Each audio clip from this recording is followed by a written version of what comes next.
एक और counter ma'am, ICICI prudential, इसमें अगर देखोगे तो आईसीआईसीआई प्रूडेंशियल एएमसी, इसके भी नतीजे आए। 45% इनके नेट प्रॉफिट में जंप देखने के लिए मिला, और रेवेन्यू में करीब 24% का जंप, और यूनिक कस्टमर जो रीच है वो भी करीब 1 करोड़ 61 लाख तक पहुंच गई है। इस काउंटर पर आपकी राय मैम? देखिए, आईसीआईसीआई प्रूडेंशियल के लिए जब ये आईपीओ में आया था, आईपीओ के दौरान जब प्राइस लिस्ट भी नहीं हुआ था, that day only we had discuss one strategy and Sandeep ji were there कि जिसको लिस्टिंग मिलेंगे वो क्या करेंगे, एप्लीकेशन के बाद क्या करेंगे, सब कुछ पहले से प्लान किया। Exactly it's happening the similar way. 2050 का 2500 का एक स्टॉप लॉस दिया था कि जब तक वो इंटैक्टेड है, आपको आईपीओ में मिला है तो भी रखिए, आप सेकेंडरी मार्केट में खरीद रहे हैं 2600 2500 के आसपास तब भी रखिएगा, 2600 2700 के आसपास। एंड अभी भी ये 27, थोड़ा डिप लगा है इसने 2-4 दिन पहले, लेकिन वापस से 2730 के ऊपर आकर के क्लोज हो गया है। So if you are trying to buy a good quality stock जिसको आप रख सकें पोर्टफोलियो में, स्टेटमेंट्स को ध्यान से समझिएगा। कई बार सिर्फ ट्रेड लाइक स्टॉक्स होते हैं, कुछ स्टॉक्स उस क्वालिटी के होते हैं जैसे कि सीडीएसएल, एमसीएक्स, बीएससी, ग्रो, जो आप अपने पोर्टफोलियो में रख सकते हैं। राइट, ओवरवेटेज नहीं होना है, ऐसा भी नहीं है कि ओवरलैपिंग कर ले, बट आपकी पसंद के स्टॉक को आप उठा करके अपने पोर्टफोलियो में रख पाए, that kind of category stock ICICI AMC is.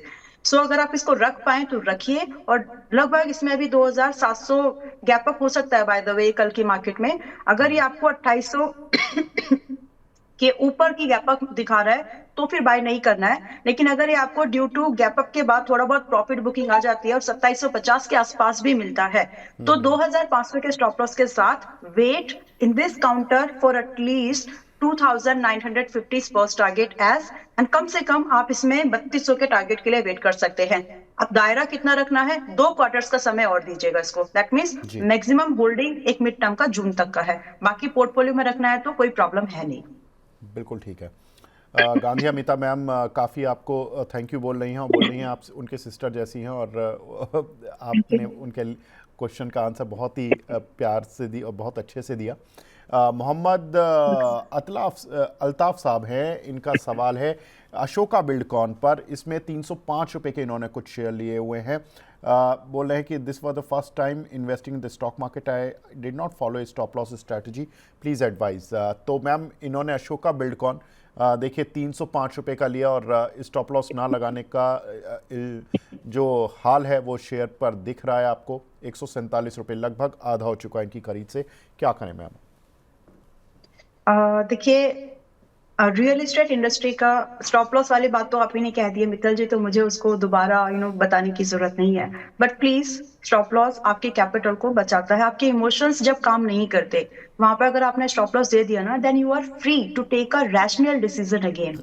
Otherwise आप उसी में पकड़े फंसे रह जाएंगे, और आपकी आंखों के सामने से कुछ अपॉर्चुनिटी है फिर जो मिस हो जाएगी। बट अगर आप एक रोबोटिक कंडीशन में आके बैठ जाए ना, समय लगता है। अपने पैसे को, जैसे हम अपना ऑपरेशन खुद नहीं कर सकते, वैसे अपने फंड्स को भी मैनेज करना बहुत मुश्किल होता है, बिकॉज पैसा is directly related to our responsibilities, अपनी फैमिली, तो वो इमोशन वाला काम है।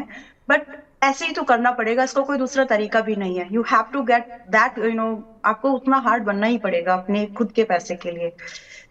मैं बस उसने एक्सप्लेन कर पाऊंगी कि I understand money is directly related to our families, our responsibilities, but अगर आप उसको सही समय पर डिसीजन नहीं लिया तो फिर दिक्कत हो जाती है, तो उस चीज को समझे। And now her real estate की कंपनी में एक चीज आपको एक डिफरेंशिएट, एक लाइनिंग बना करके रखना है कि क्या कंपनी सिर्फ कंस्ट्रक्शन जैसी इंडस्ट्री में है, यानी सिर्फ सर्विस प्रोवाइड कर रही है, या फिर उस कंपनी की एसेट्स है। ठीक है, तो जैसे लोधा हो गया, शोभा हो गया, ये सारी कंपनीज कैसे एसेट्स को होल्ड करती हैं, गोदरेज हो गया। लेकिन दिलीप बिल्डकॉन जैसी कंपनी सिर्फ रियल एस्टेट में कंस्ट्रक्शन सर्विसेज को प्रोवाइड कर रही है।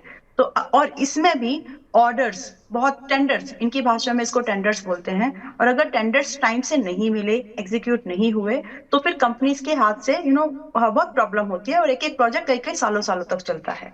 सो फिलहाल फाइनेंशियली मुझे ये कंपनी अच्छी नहीं लग रही है, टू बी ऑनेस्ट। अब यहाँ पर स्ट्रैटेजी सिर्फ टेक्निकल बेस पर भी अगर मैं आपको देने की कोशिश करूं, सिर्फ इसका, इनके फ्यूचर प्रोजेक्ट्स देखने के बाद अगर हम देखें कि सिर्फ एक टेक्निकल एस्पेक्ट के बेस पर कि क्या इसमें थोड़ा कम लॉस वाला एग्जिट बन सकता है, दैट्स द स्ट्रैटेजी। प्रॉफिट की बात नहीं कर रही मैं।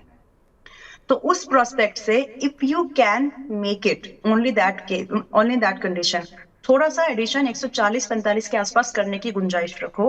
और एक पूरा कंबाइंड स्टॉप लॉस, मतलब अगर 135 का नीचे अगर ये काट रहा है, so just treat it like कि सड़ गया है हाथ, काट के फेंकना पड़ेगा या फिंगर, नहीं तो पूरा हाथ काटना पड़ेगा, लाइक दैट। उस एटीट्यूड से, उस फर्म डिसीजन के साथ में इसको फिलहाल फिर आप छोड़ दीजिएगा।